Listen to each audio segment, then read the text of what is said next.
Many of you who are viewing this video are mistaken, and that is what I am here to tell you today. Comments like this bull run is over. I am making no money, and I'm going to sell my XRP have started appearing online.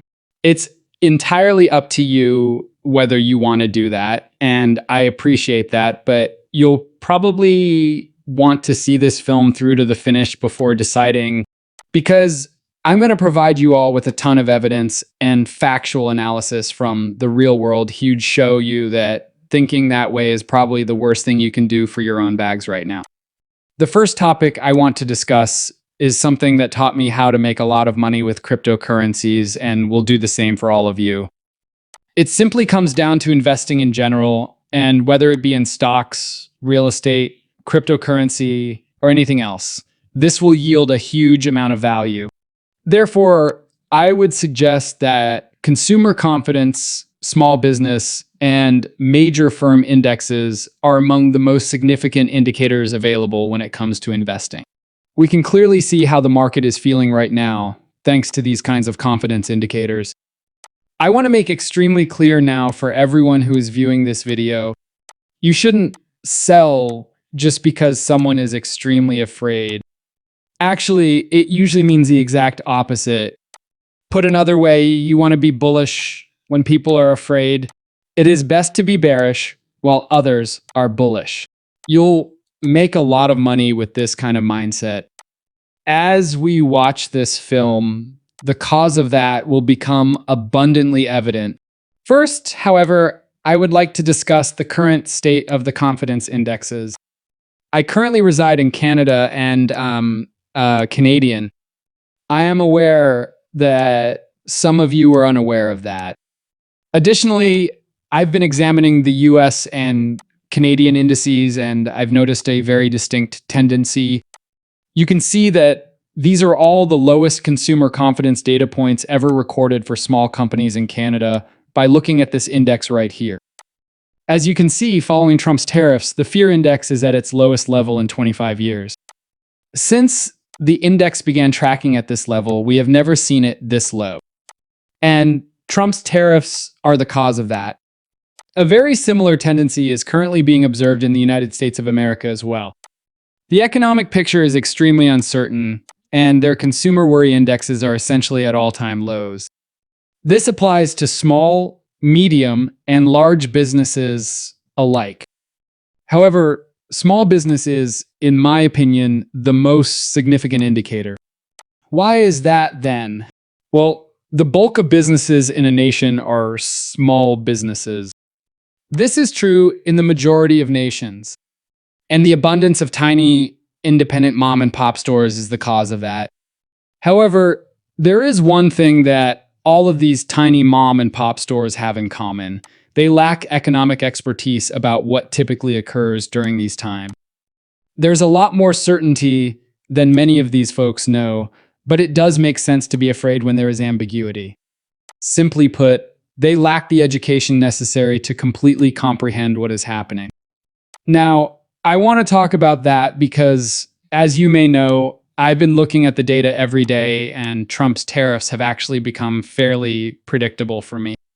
I want to share with you all how he typically calculates this, the effects it has, and how we can profit from it. As you can see, Trump said on March 21st that April 2N would be America's Liberation Day and that reciprocal tariffs would be implemented for everyone. And no one can take any action to change it. This is happening regardless. The following day, however, President Trump abruptly declares that the reciprocal tariffs proposal will be flexible. In fact, this has actually occurred a few times already.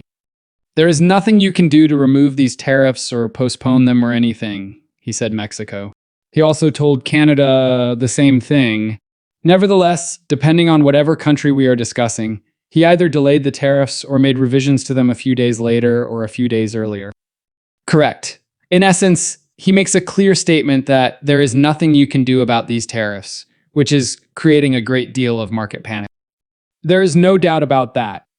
Following that, the markets priced this in. All right. They continue, if these tariffs are implemented, economic activity will undoubtedly slow down until all of these industries are able to adjust to these changes and, of course, increase their production to meet this new type of demand that will be in the market.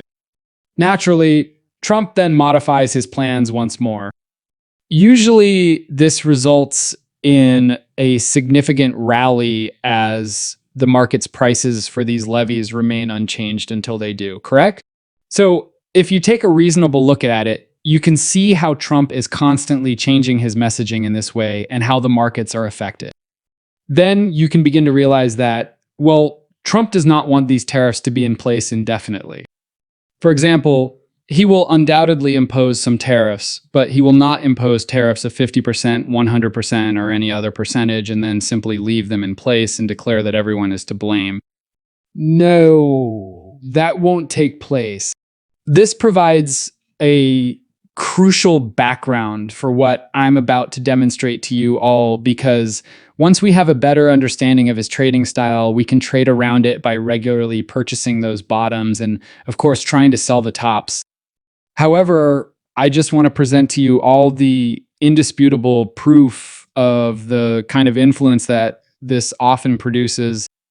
As you can see, the market for Bitcoin lost around USD 1.5 trillion. After the trade war officially began, the market really fell another 63.25% in a very short amount of time. This has indeed occurred a few times throughout history, as we can see, where we observe that the markets actually had a significant decline before rising again. We may observe that the extreme terror index reached extreme fear around these times, such as around the time the dumps began. However, you should be at the complete opposite end if you are an investor during this period following those dumps. You mean you can actually purchase anything for a third of its true fair value? Therefore, we really want to concentrate on it. Of course, there are other economic developments as well, such as the United States debt ceiling rising, the country providing large sums of money and their shifting political positions, all of which will have significant repercussions. However, since we know that April 2N is the date, and we have a solid understanding of how Bitcoin, XRP, and the rest of the cryptocurrency market often perform during these times, I believe that tariffs should be our top priority overall. Correct. Right here, you look like February. Additionally, there was a lot of unfavorable price activity as soon as the trade war fiasco truly got underway.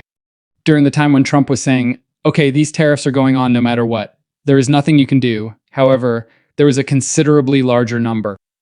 After these began, Bitcoin truly dropped from $99,000 per coin right here to a low of $78,000 per coin on February 28. We can see that we bounced back very instantly after reaching this low if we scroll in a little bit. Indeed, we dropped from 99,000 to 78,000 right now, which is crazy for Bitcoin given that it only took 1, 2, 3, 4, 5, 6, or 7 days to accomplish it.